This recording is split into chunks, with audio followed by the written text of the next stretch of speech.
evening and welcome to Gravitas and Palki, Sharma, Upadhyay. Let's get started.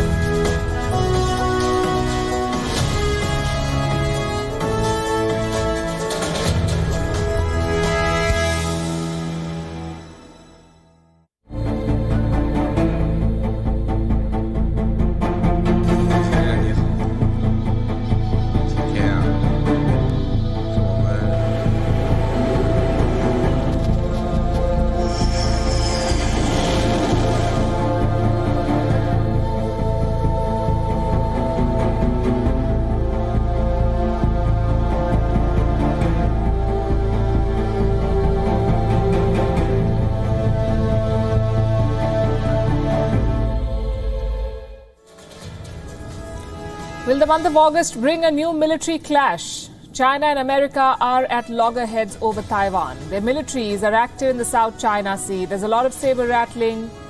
And then there was a phone call. Joe Biden called Xi Jinping. He was supposed to resolve some of these issues. It ended up in an exchange of threats. China told the US to not play with fire. Taiwan is firming up its defenses, performing military drills. China is issuing dire statements and warnings. Will the US send one of its top leaders and add fuel to this fire, or will it back off and lose face? On Gravitas tonight, we decode the moves over Taiwan and discuss why the world should pay attention to China's growing aggression.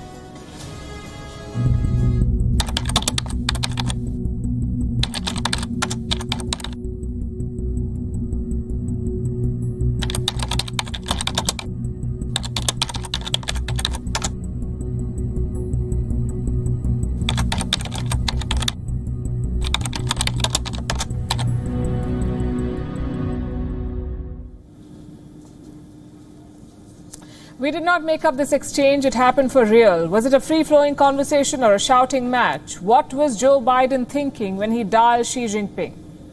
The White House says it had modest expectations. Team Biden wanted to, quote-unquote, manage the differences. Clearly, it did not go as per the plan. Biden and Xi spoke for 2 hours and 17 minutes. And far from managing the differences, this conversation has only exacerbated the crisis. Xi's message to Biden was clear. He won't back off on Taiwan. He has no plans to dial down tensions. And that China is more than willing to use force if it comes to that. Today, Beijing sent the same message to New Delhi. Foreign ministers of both countries are in Tashkent, India and China. And at a time like this, China sent a ship to India's neighborhood. Beijing is becoming more aggressive by the day. Why is Xi Jinping raising the threat of conflict? On Gravitas tonight, we'll discuss all of that, starting with a Biden-Xi phone call. The two leaders have spoken to each other 5 times so far. The latest exchange happened on Thursday. We told you about it yesterday. The focus was on Taiwan. U.S. House Speaker Nancy Pelosi wants to visit Taiwan. China is determined to stop the visit from happening. The threat assessment is grave. Some reports even say that Beijing could shoot down Pelosi's plane to stop her. It's a bit extreme, shooting down the plane. And you could dismiss these reports as not credible. But there's no denying the fact that the situation is precarious. Tensions are high in the South China Sea. China ramped up its military activity in the region. It has conducted drills and patrols. In response, the U.S. has deployed an aircraft carrier and a strike group there.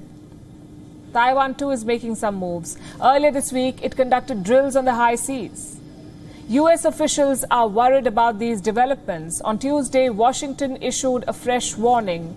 This came from the State Department. It said China is engaging in, quote-unquote, aggressive and irresponsible behavior.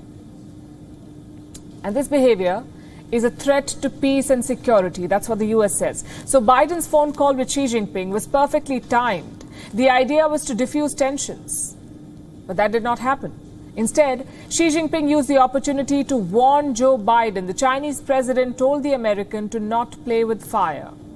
I have Xi Jinping's statement with me. This is what he said.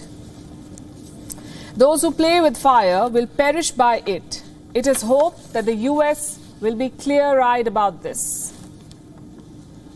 I want you to pay attention to the first line. Those who play with fire will perish by it. This was part of the official statement from China. Beijing made it a point to release this. And this language is the hallmark of Chinese wolf warriors. Earlier, only Chinese diplomats used such words. Now their president is doing the same, issuing a direct threat to the US.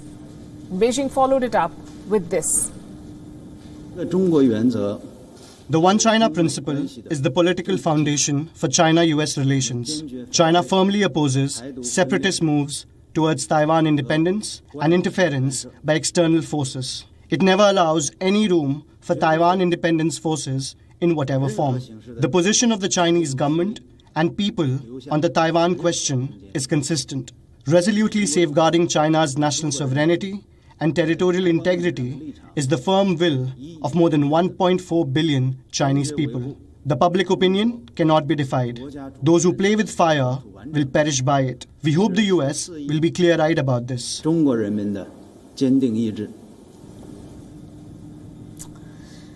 How did Joe Biden respond to Xi Jinping?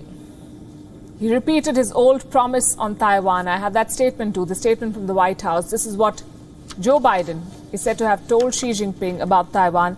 The United States policy has not changed, and that the United States strongly opposes unilateral efforts to change the status quo or undermine peace and stability across the Taiwan Strait. This was Biden's answer. An anodyne statement in response to China's clear threat. It's safe to say Biden could not get Xi Jinping to back down, but he still wants to keep talking to the Chinese president. They had a very direct conversation, and that they've known each other for some time. President Biden has known President Xi for about 4 decades. This is a relationship that they've had for some time, and again, it was a direct, straightforward conversation. They wanted to make sure that they continued the dialogues, kept the open lines for conversation, and that's what we saw today.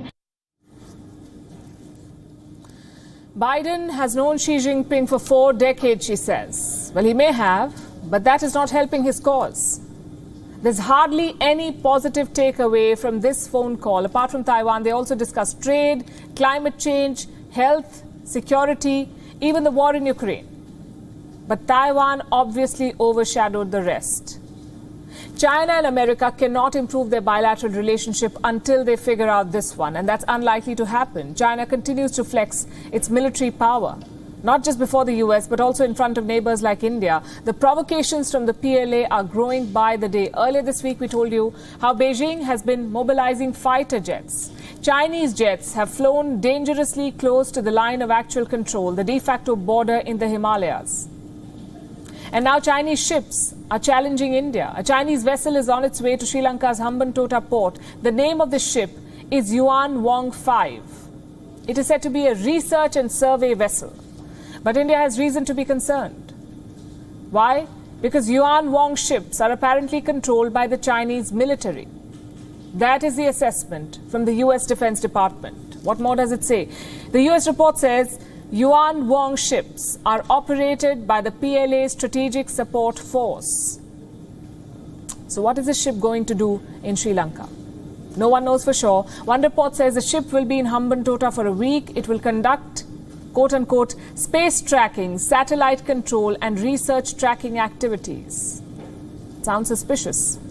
India is said to have lodged a verbal protest with the Sri Lankan government. But after Xi Jinping's call with Joe Biden, not just India, the whole world has reason to worry about China's intentions.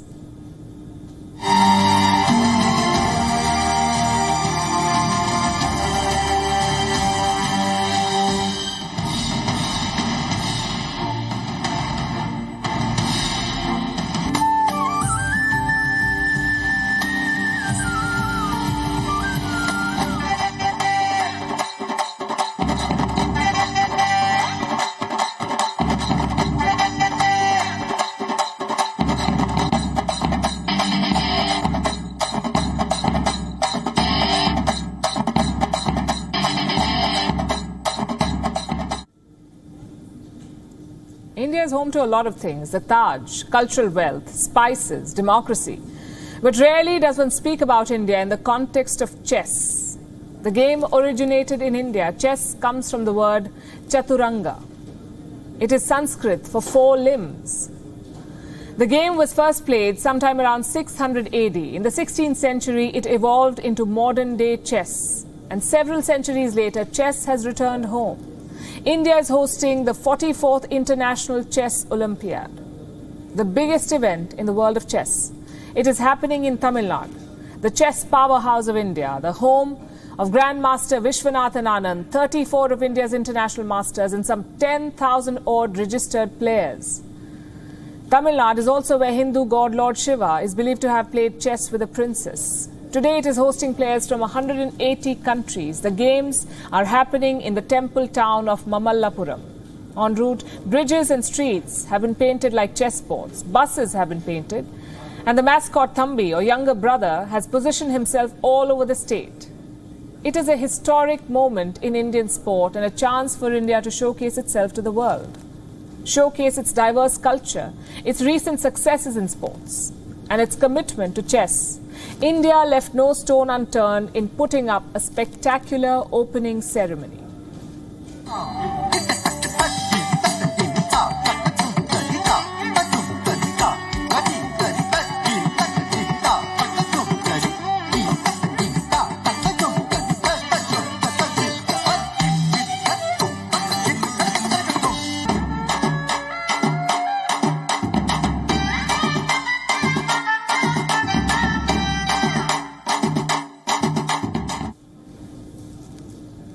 India's Prime Minister Narendra Modi inaugurated the event. He spoke about the country's historical connection with the game. This is the first time the Chess Olympiad is being held in the place of origin of chess of India. It is coming to Asia for the first time in 3 decades. It had the highest ever number of countries participating. It had the highest ever number of teams participating. It had the highest number of entries in the women's section. Over the next 10 days, 187 teams in the open section will be playing for the Hamilton-Russell Cup. And 162 teams in the women's section will vie for the Vera Menchik Cup. India has fielded 3 teams, and with the game being held at home, India's team spirit is at an all-time high. India's recent sporting successes, be it at the Olympics or the World Championships, have only added to the momentum. But what is sport without politics? They seem to have become inseparable. So true to the tradition, there was some trouble on day one. It was from the usual suspect, Pakistan. It pulled out at the last minute. Why? Kashmir. Pakistan took offence that India's relay torch passed through Kashmir. Srinagar was a part of the torch's 75-city journey. The torch was in Srinagar in June. Pakistan staged a walkout a month later. Talk about drama. Islamabad is accusing India of politicizing an international sporting event. India says Jammu and Kashmir and Ladakh have been, are, and will remain integral parts of India. Pakistani players have been caught in the crossfire. They wanted to play chess, not politics. A member of the contingent spoke to an Indian news outlet. Let me tell you what he said. We were just freshening up after landing here. We were happy to have reached India and were looking forward to playing in the competition. Just when we were about to leave for the opening ceremony, the instruction came in for us to pack our bags and fly back. The player called the entire incident extremely unfortunate. And it is. India and Pakistan were hoping for some sort of a thaw, especially in the run-up to the SCO summit in Tashkent. We'll tell you about it. Perhaps there hasn't been much progress. So the Pakistani team is out. They say sport has the power to unite, but not when Pakistan is in the equation. Then there's domestic politics that is also playing spoil sport. The Madras High Court has asked state authorities to use photographs of India's Prime Minister and President in all event-related billboards and posters. It said the Prime Minister and the President represent India at an international level. So their photos should be a part of all the ads. Why weren't they in the first place? State authorities say they did not get a go-ahead from the Prime Minister's office. Also, they did not know who the President was going to be at the time the posters were printed. So the homecoming of chess was not supposed to be checkmated by politics. This Olympiad is India's chance to make chess mainstream. The event was originally supposed to be hosted by Russia. That was until Russia decided to start a war instead. So Russia's loss was India's gain. It put together an event in less than 4 months. The challenge before India now is to make its best move.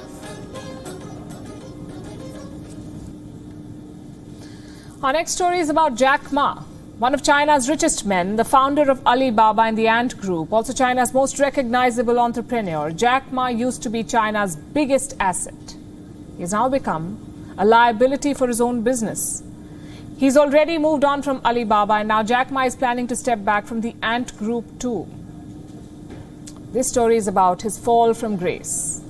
For the past 2 years, Jack Ma has been MIA, missing in action. What has he been up to? Recently, he was on a tour of Europe. He was spotted at restaurants in Austria and later at a university in the Netherlands. What was Jack Ma doing there? Learning about sustainable agriculture, we're told. It sounds a lot like retirement, because it is. Jack Ma is ceding control of the Ant Group. It hasn't happened officially, but he seems to have made up his mind. Reports say he will relinquish control of the Ant Group. He's been out of the public eye for 2 years now, and there are no plans of coming back. And the reason for that is the Communist Party. Jack Ma has fallen out of favor with the rulers of China. The billionaire is still paying the price for criticizing the Chinese state. Now, for those who don't know about this, here's a quick recap. The year is 2020. Jack Ma was addressing a summit in Shanghai. It was a high-profile event. Top officials from China's financial, regulatory and political establishment were present, and Jack Ma went after them. He slammed Chinese regulators for stifling innovation. He said Chinese banks suffered from what he called a pawn shop mentality. In fact, I have the quote. In the old days, a pawn shop was an advanced idea. Had it not been for innovations such as pledges and collateral, there would be no financial institutions today, and the Chinese economy would not have developed over the past 40 years to such a point now. Those words cost Jack Ma dearly. Within a few days, his Ant Group was supposed to go public. It was going to be China's biggest IPO, initial public offering. Beijing torpedoed it. What was the loss? A whopping $37 billion. But that was just the beginning. Jack Ma did not just lose his IPO, he lost his reputation. Before criticizing the Chinese state, Ma had a rock star reputation. He was called Daddy Ma. He performed in rock concerts for his employees. He starred in short films. There was a sort of a halo around Jack Ma. He was an inspiration for the youth. But Beijing's move painted a target on his back, and once that happened, Jack Ma lost his invincibility. He was called a villain, an evil capitalist, even a blood-sucking ghost. There were articles written about Jack Ma's mistakes. One of them headlined, Jack Ma's 10 Deadly Sins. Behind the scenes, China was dismantling his empire. Once the IPO was nixed, Beijing came down hard. An antitrust investigation was announced. The Ant Group was broken up. Its operations were split into different companies. Earlier, the investors valued the Ant Group at $300 billion. Do you know how much the company is worth today? Less than $30 billion. According to one estimate, less than $30 billion. Look at the massive drop. From 300 billion to less than 30. The Ant Group has been devalued by 10 times. Jack Ma has tried to revive his fortunes. Attempts were made to list the Ant Group today, but it hasn't happened yet. And even if it does, it won't be the same. It's no longer the same group. Jack Ma has already distanced himself from the company. He doesn't hold an executive role. He doesn't have a seat on the board, but even that has not helped. Because Jack Ma still remains a larger-than-life presence at the group, the Ant Group. He still owns a little more than 50% of this company, and that is still seen as a liability. Jack Ma is now kryptonite for the Ant Group. He has no option but to bite the bullet. He will have to give up voting power to revive the IPO, and that is why he's stepping back. His exit could give the Ant Group a chance at revival. But what would that mean for Jack Ma himself? He was once the face of Chinese innovation, the man who went from being an English teacher to a pizza delivery guy to the biggest entrepreneur in China, the most recognizable ambassador for brand China. He was legendary, and it's that reputation that got him into trouble. China has made an example out of Jack Ma. His fall is supposed to send a message to all Chinese entrepreneurs. If they become larger than life, if they cross a line, they will be the next in line to be demolished. And there are more who could lose their fortunes, but not like Jack Ma. We all know these are challenging times for the global economy. Everywhere in the world, people are losing money. Many fear a recession is now unavoidable. In some countries, it is already happening. Leading economies of the world are contracting, which includes the United States. The US economy is contracting, but the US is not ready to accept that it is in recession. Let me share some numbers. In the first quarter of this financial year, the US economy contracted. By how much? 1.6%. Yesterday, fresh numbers came out. This is for the last 3 months, the second quarter. The American economy has contracted again, this time by 0.9%. So the US economy has contracted for 2 straight quarters. That is the definition of recession. Negative growth for 2 quarters. But America refuses to accept this. It rejects the claim that a recession is here. Different officials are giving different explanations. The US Federal Reserve Chairman says growth is slowing, that's all.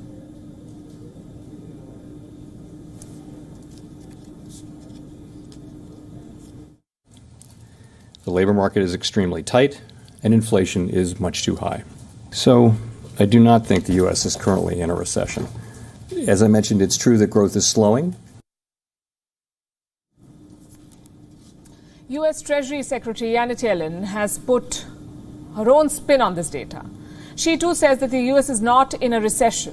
Then what is it? Yellen likes to use the word weakening. She says the U.S. economy is getting weaker.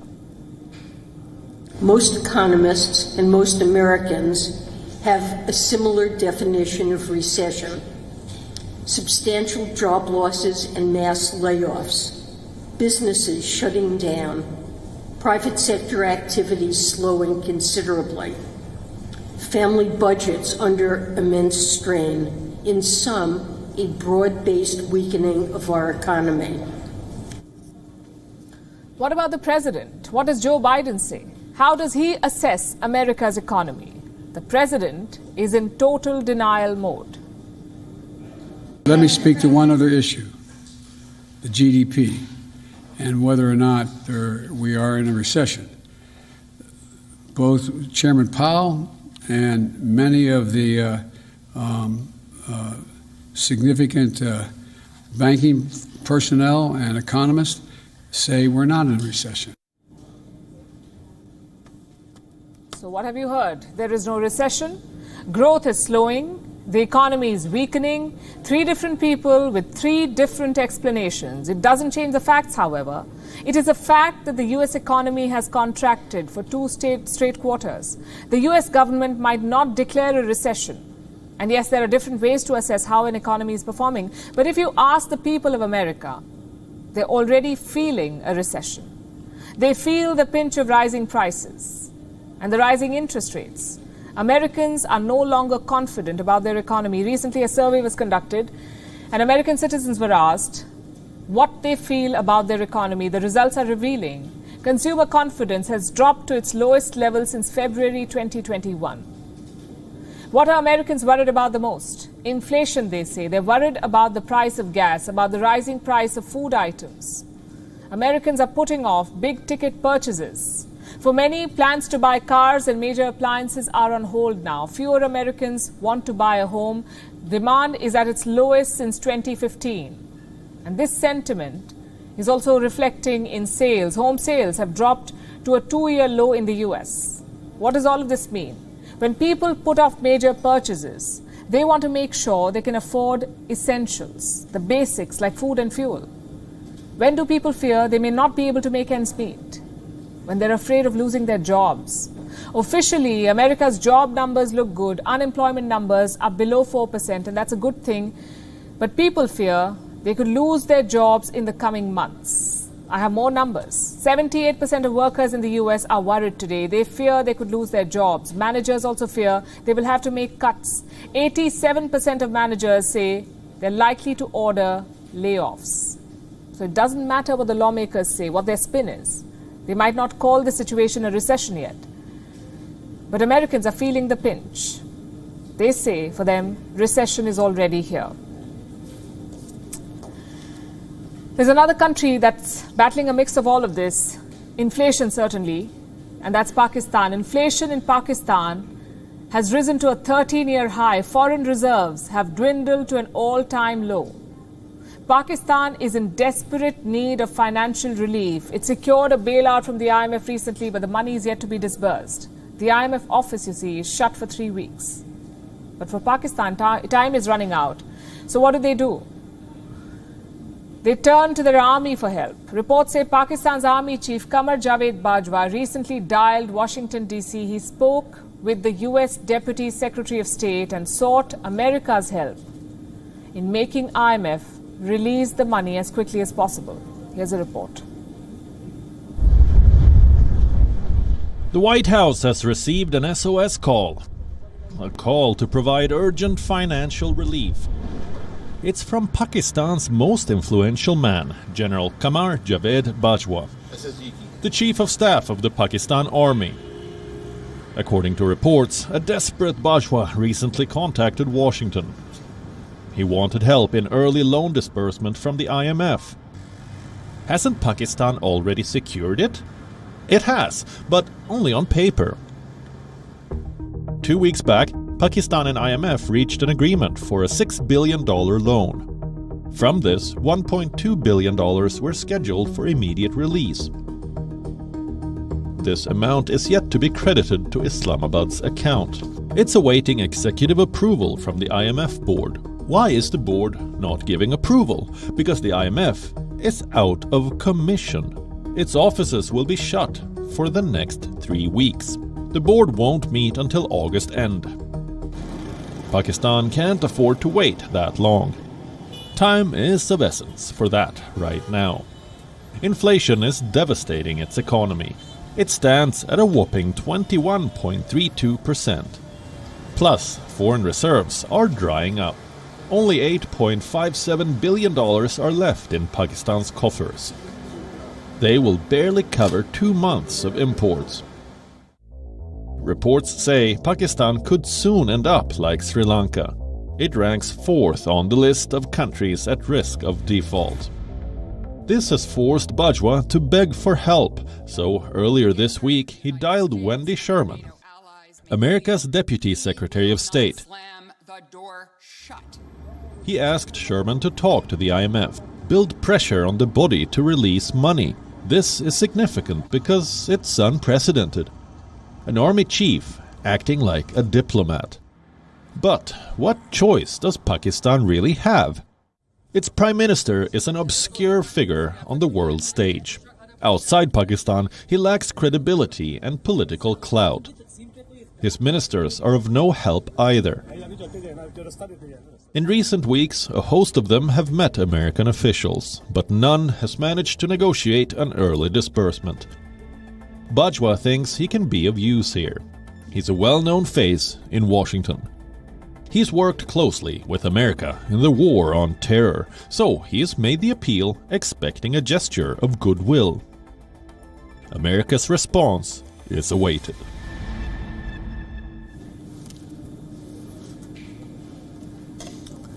Our next story is from Tashkent, the capital of Uzbekistan. It is playing host to a crucial meeting, a meeting of foreign ministers of the SCO. SCO is the Shanghai Cooperation Organization. This meeting is basically a precursor to another, the SCO summit, that is scheduled for the 15th of September. Now, this one will take place in Samarkand. Ahead of that summit, the September summit, SCO foreign ministers met in Tashkent to lay the groundwork, to discuss the preparations, to chalk out the agenda. Among the attendees is India's External Affairs Minister S. Jaishankar, there's Chinese Foreign Minister Wang Yi, Russian Foreign Minister Sergei Lavrov, and Pakistan's Foreign Minister Bilawal Bhutto. Plus, there are ministers of Central Asian republics. And the images pretty much tell the story. On one end is the Indian Foreign Minister, on the other is the Pakistani counterpart. Did they have a bilateral meeting? The answer so far is no. They had informal interactions, but no one-on-one meeting, no formal exchanges or handshakes. Our correspondent Anas Malik is in Tashkent tracking all these developments. He spoke to Bilawal Bhutto about this. Listen to the response. Did you happen to have met your Indian counterpart over here? Because you were the elephant in the room. Was I the elephant in the room? The two of you. The two of us were the elephant in the room. Well, we're both, Pakistan and India, are members of the SCO family. And in that context, we engaged in the broader activities of the SCO and the Council of Foreign Ministers, but we didn't have any bilateral engagements. Interestingly, reports hinted at a bilateral with China, India's bilateral with China. They said Jaishankar could hold talks with Chinese Foreign Minister Wang Yi, also with Afghanistan's Foreign Minister Amir Khan Muttaqi. Like I said, these are reports, no official confirmation yet. Then we have Russia. Russia came with a set agenda, convincing SCO nations to do business in the ruble, the Russian currency. It wants countries to purchase oil and gas in rubles. Why? To circumvent Western sanctions. WION raised this question with Russian Foreign Minister Sergei Lavrov. We asked him if SCO countries were on board. Here's what he told us. Russia has been working and doing business and trade in rubles in an attempt to discourage and rather de-dollarize the region. How much of it was on the agenda for today's SCO meeting, and what SCO member countries are on board to de-dollarize the region? I mentioned already that one of the decisions which we adopted today was to endorse a draft roadmap to move towards using more and more national currencies in mutual trade. I think this is a very specific and very practical step. Another big highlight of this meeting was the expansion of SCO. It was one of the key agendas. China and Russia want to include India and Belarus in the SCO. And Iran, in fact, is on track to becoming the 9th member. Its accession process began last year.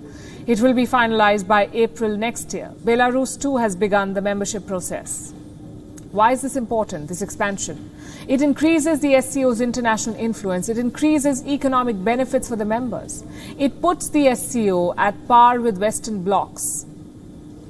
And this is something that all members agree upon.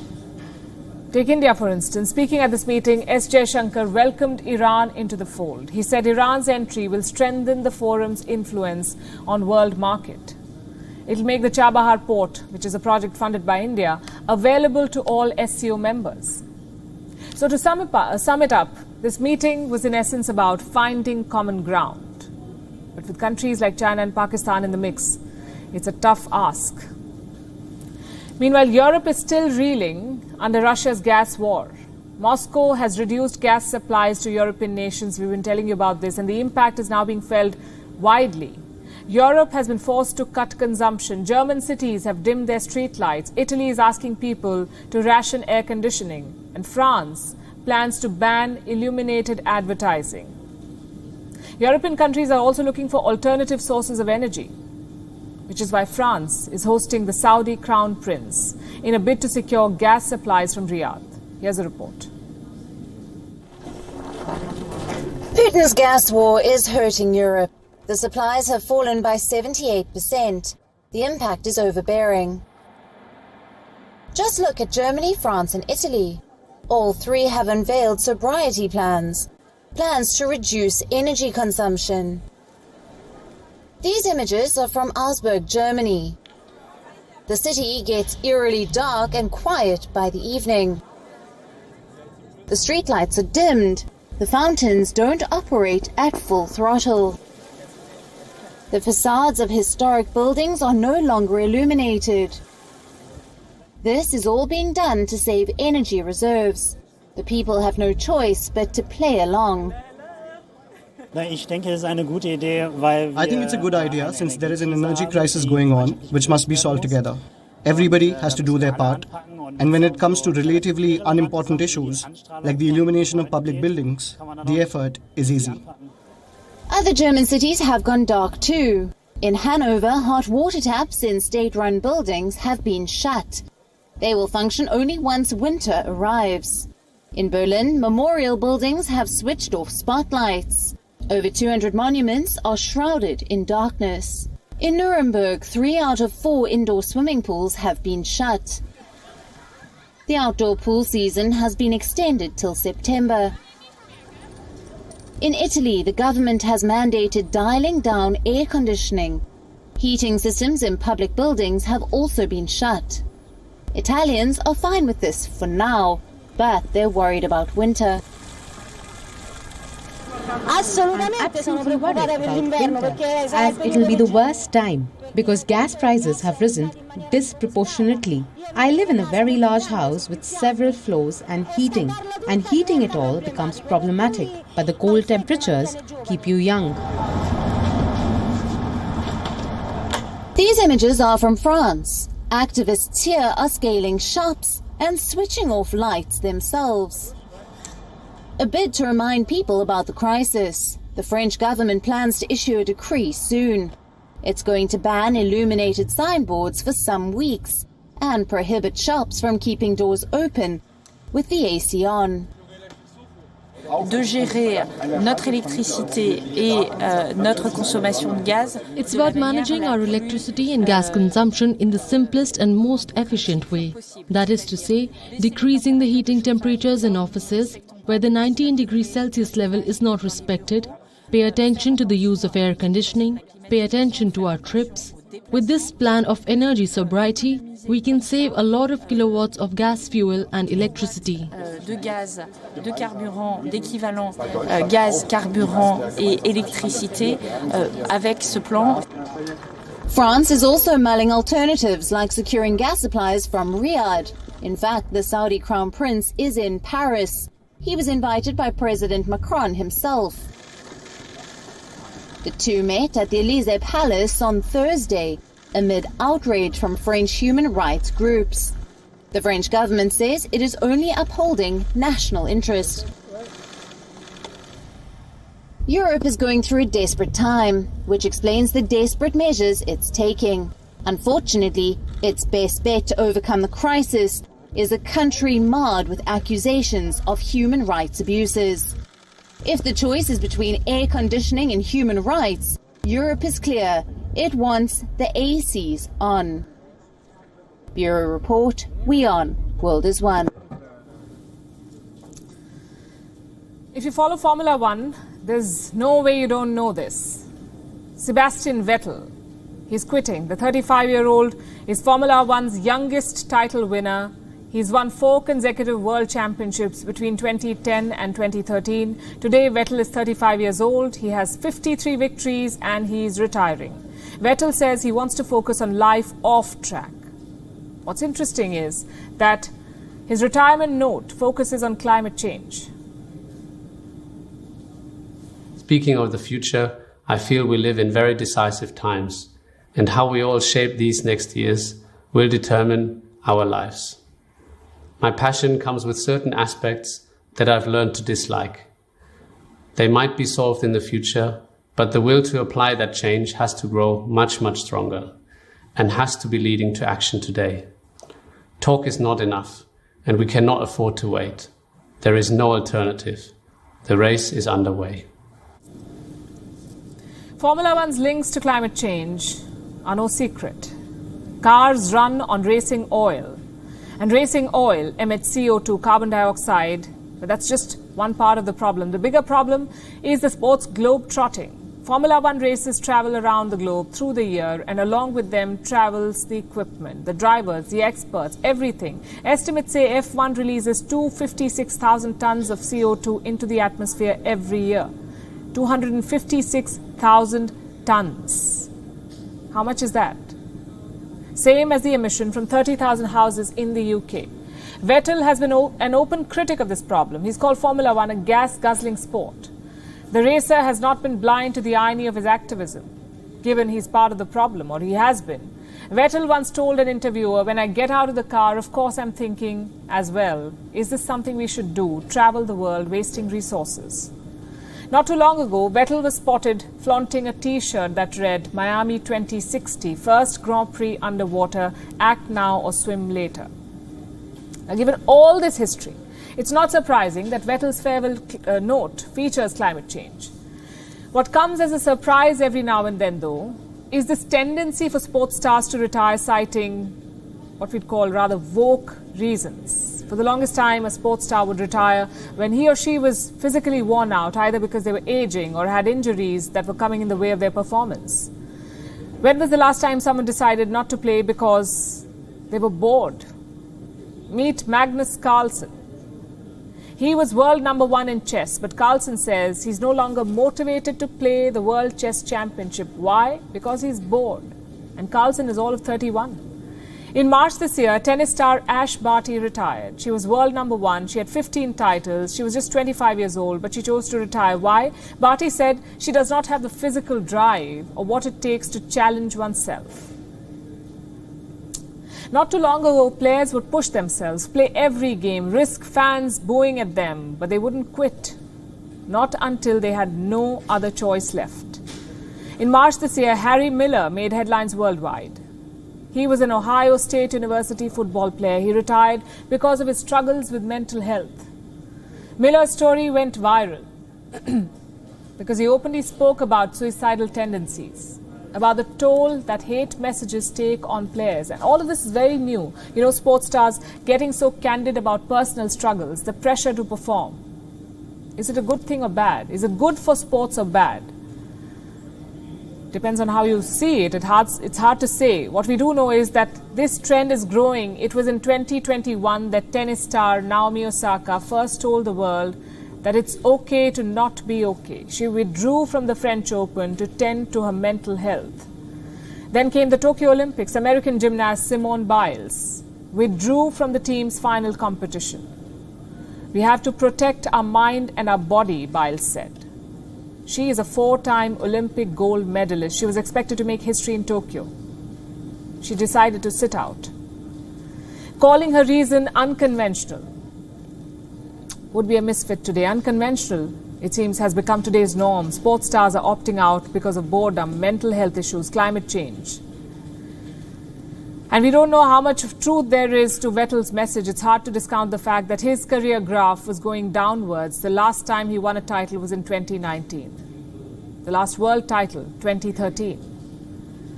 So whether climate change and family time were the reasons to, or an excuse to retire, we don't know.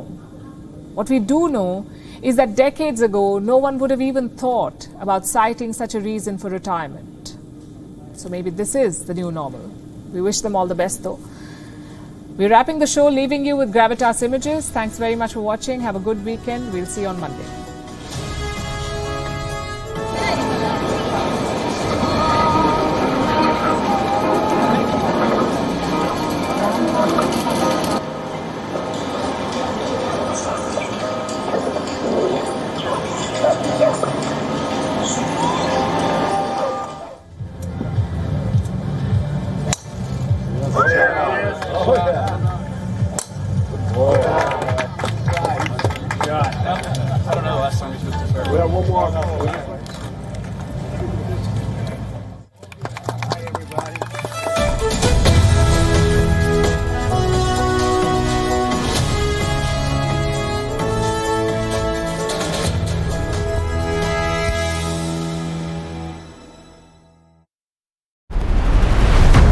Today, tonight.